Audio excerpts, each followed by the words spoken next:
મહેસાણામાં આવેલ Pandit Deendayal Pandit Upadhyay town hall ખાતે મહેસાણા મહાનગરપાલિકા કમિશનરની અધ્યક્ષતામાં ચૂંટણી યોજાઈ હતી।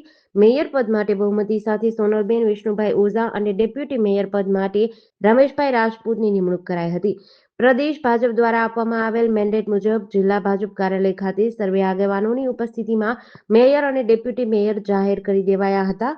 મહેસાણા મહાનગરપાલિકાના નવા મેયર તરીકે સોનલબેન વિષ્ણુભાઈ ઓઝા, ડેપ્યુટી મેયર તરીકે રમેશભાઈ રાજપૂત, કારોબારી મેયર તરીકે દીપકભાઈ પટેલ, નેતા તરીકે વિશાલભાઈ ઠાકોર અને દંડક તરીકે અનિલભાઈ દેસાઈના નામોની જાહેરાત કરવામાં આવી છે। ભારતીય જનતા પાર્ટીનો અને સર્વેનો ખૂબ ખૂબ આભાર।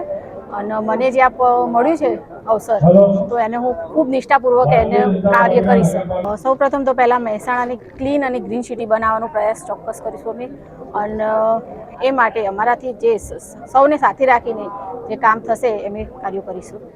પહેલું તો મહિલાઓનું સશક્તિકરણ, જે આપણો માનનીય વડાપ્રધાન શ્રી નરેન્દ્રભાઈ મોદી સાહેબનું સપનું છે એમ સામાજિક રીતે મહિલાઓ આગળ આવે એમાં આગળ કાર્ય કરીશું। અને મહેસાણા ગુજરાતને એક નવું મહેસાણા વિકસિત અને સ્વચ્છ મળે એવો એક પ્રયાસ કરીશું અને બધાને સાથે લઈને કોઈ પણ કાર્ય કરીશું, બધાને સાથે લઈને કાર્ય કરીશું। પાર્ટીએ જવાબદારી આપી ભારતીય જનતા પાર્ટીનો અને મોવડી મંડળનો ખૂબ આભાર માનું છું।